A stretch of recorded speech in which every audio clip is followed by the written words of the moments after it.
We're going to open it up to the audience questions. Right here, up front. I'm a film student, so this is like, I'm a huge fan. I've seen Shaun of the Dead like 50 times. But the question I was wondering about was mainly when it comes to script writing. With Shaun of the Dead and with Hot Fuzz, there's a lot of things that are hinted at towards the beginning of the film that then pay off towards the end.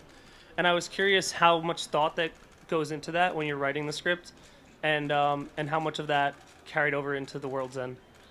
There's a lot of it in The World's End. I mean, the first 40 minutes of, like, maybe before the sci-fi kicks in, like, pretty much every other line is somehow hinting at things that are going to happen later.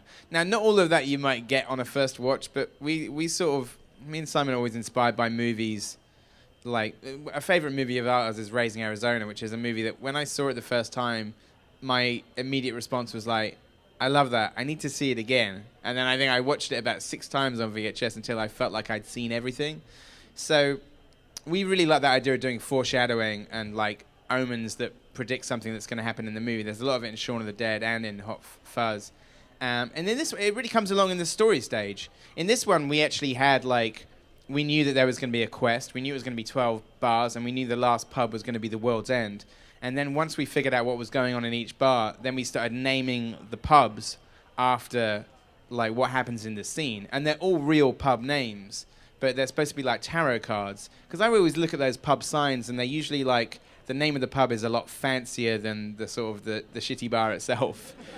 So I thought, well, what if it's like, these are omens? These are like, it's like tarot cards. So if you, like, you know, if you watch the movie with some of the, like, names, you can figure out, some of them are a bit more subtle than others, but some of them are, you know, will tell you something that's going to happen in the scene. Even if you watch the movie and watch the first 5 minutes of the movie, there's a lot of, like, kind of predictions of people's fates and other things that are coming. So we love to put all that stuff in. So I think we like to kind of, like, that, you know, that people might watch the first, like, 35 minutes and be enjoying it for as, like, a Friends Reunited comedy, but then when they see it the second time, they can go, oh, you know. When you see it at the second time at the theatre, you'll get a lot of those things. Wait a second. You got to see it 3 times. 1 time to enjoy it. 1 time to enjoy it. Second time to see all, and then you got to watch the Martin Freeman version. So that's 3 times at the cinema. August the 23rd, 24th, 25th. Rated R. If you were going to do another 3 flavors trilogy, God. what food item would you want it to be, and what genres would they correspond with? How many different Doritos are there? Why are you looking at me? I don't know. Pringles? Pringles. I don't know. I think we're sort of like, there. In reality, there are more than 3 flavors of Cornetto.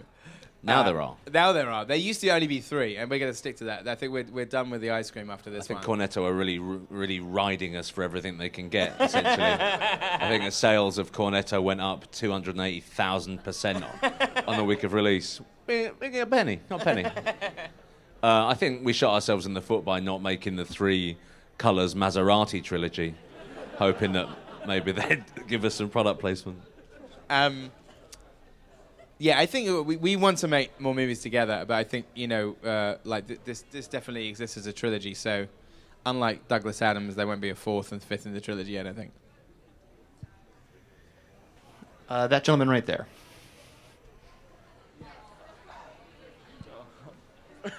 You go, man. Thank you. Massive fan of both you guys. Just for Edgar, I just wanted to see where your really fast cutting and kind of energetic filmmaking came from, such as, you know, In Space and the trilogy and Scott Pilgrim. Just want to see what directors or films kind of inspired you to get to that style. I don't know. I think a lot of different. I think a lot of different people like.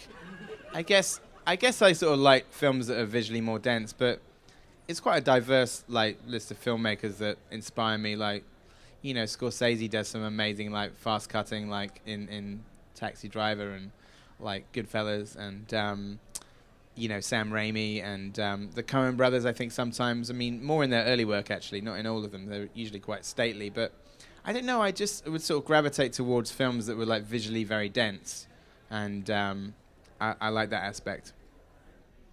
That was shorter than I imagined. Hi. Hello. By the way, this is Miracle. I'm a huge fan of you two, and Simon too. But I'm sorry, he's gone now. Yeah. Yeah. We all miss him. Yes, I miss him too. Lost for everybody. Yeah.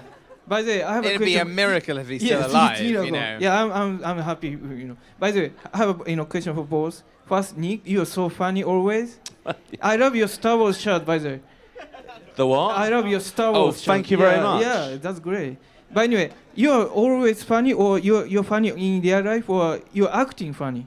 I don't know. I mean, mean, I think that the only person I try to make laugh is the only person who doesn't find me in the least bit funny, and that is Mrs. Frost. okay. I think the thing that keeps our marriage alive is the fact I've spent 12 years banging my fucking head against a brick wall trying to make her laugh, and she just doesn't find me funny, and it drives me bonkers and a little bit horny. Yeah. So I think I've always naturally been fairly funny. Okay. And now Edgar and Simon, I haven't finished. Yeah. Edgar and Simon yeah. have harnessed that and unleashed it on the Yeah, world. I have Really a are. question to Edgar. By the way, your movies always great. You never make bad movies. But I have a question. You use all jokes, same jokes over and over again. Simon jumped, wood hedge, then he fell. Who came up with that idea? Then why you repeat that joke over and over again? By the way, I love it. I want to see it again. That joke. If we do a fourth one, and if we do the fourth one, it's just going to be fence jumping for 109 minutes. I don't know. I'm not quite sure where that came from, other than that. I think when I used to like walk to school when I was a little kid, my route to school was always through the back of gardens, like an alleyway in the middle of gardens. So I would always think about like taking shortcuts and going on a little adventure through other people's gardens. And I like there's a lot of good garden chases in films. I know why I'm particularly obsessed with that. There's a good one in Raising Arizona. There's a good one in Point Break. There's a great the film The Swimmer is all about breaking through. It's nothing but that. So I think I'm slightly garden obsessed. I have never tried to jump over a fence myself, and maybe like I'm trying to live vicariously through Simon. You should try it. Maybe I'll try it. Maybe I'll try and vault not as over a easy as it fence. looks. No, I mean, The night's young. yeah. But weirdly, we nearly didn't do the fence jump in World's End, because we thought we'd already You would've liked subverted that, it in Hot Fuzz. And then we came up with an idea of how to do it. So, I don't know. But I think this is the last fence jump in this one as well. 2 more questions. Right there. I think That'll- that You're next. we need a lady. We haven't had a lady. I got a quick question for Nick. Sounds weird. Oh, thank you. Yeah. So when you're making movies with Simon, do you ever feel like you're in competition to try and make the funniest or most badass scene? Like, is there a competition to see who can upstage the other person? No, never. It's about what's good for the film. It's not about what's good for Simon and I think that helps with the roles that we play too. I never look at the script and think, why am I the fucking sidekick again? It's about what is best for the story. And Don't mention sidekicks in an Apple store. Sorry. I'm a fan of the late great Simon Pegg. So any chance that I get to watch him be funny is a treat for me as well. I think for me, I have 2 parts of my brain when I'm on set acting. I have the part which is flicking through the Rolodex of dialogue, saying, "Okay, let's say that now. This one's next." And you say it. And then there is the other part, which is free roaming, which is looking at Simon and Paddy Considine and is saying, "This is fucking great, look at this." So you have to try and separate those two. But as I said, I'm a fan. I like watching him do comedy. I like watching him be funny. And even though he's funny as hell in Shaun of the Dead and Hot Fuzz, being the central character's not necessarily always the balls out funniest character. So to get a chance to watch him be this guy for 110 minutes, rated R, is an absolute treat for me. So no, to answer your question, there's never any one-upmanship. But if there is a competition, Nick has won because Simon's dead and he's alive. Right. It's gone too soon. Gone too soon. Last question, the young lady right over there. Hi there. Thank you. I would ask a question for the both of you and maybe Simon, but he's dead. But all your movies together and maybe Edgar's separately have been beautifully casted.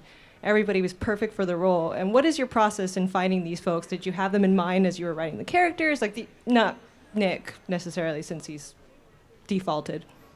I think in all of them. Nice. I think in all of the movies, it's a mix. It's like there's people that you write for, that you get. Like, I think in Shaun of the Dead, like, it was obviously written for Nick and Simon. Pete Seravenovich, we wrote with that part with him in mind. And then there are people that you weren't previously aware of. Like, it's crazy to think, because he's such a well-loved actor now. But back in 2003, Bill Nighy wasn't that big an actor. Like, he was just on the cusp of breaking through. And I actually had another actor in mind, and then Eric Fellner said, "Oh, you should meet Bill Nighy." And then I met him, and he was amazing, and like, he's incredible. And then like, he's in, you know, the other movies. And same thing with this is like, sort of, there are people that like, we wrote a part for Martin Freeman, we wrote a part for Paddy Considine, we wrote a part for Eddie Marzan. But then Rosamund Pike was somebody that like was suggested to us, and we met her, and she's amazing, and now she's part of the family. So it's a mix of people that you. What's funny in Hot Fuzz, like sometimes you get forced to kind of go with like, get forced to offer it to bigger actors that are probably going to say no, and you can't afford anyway. Kevin James. And with Hot Fuzz, like, we had written into the description of like Simon Skinner a Timothy Dalton type, but then weirdly we were asked to kind of like, had to go to a couple of other people, and when they passed, it was like, can we finally go to Timothy Dalton? The part that it was written for him, and then of course he's in the movie, so that's great, you know. So it's a mix, and it's always like nice. There's like, there's lots of people that I knew already who are in this other, like, if you watch a lot of British comedy, there's a lot of faces that you'll recognise, like Reece Shearsmith, Mark Heap from Space, Julia Deakin that you saw, Alice Lowe who's in and Steve Oram that were in the film Sightseers, like I executive produced. But then you know, like, to work with these like stunt kids who are just like incredible. That's the surprises and the things that you come away just like, what an amazing experience. Like, somebody that I would have never met this person if it wasn't for this script, you know.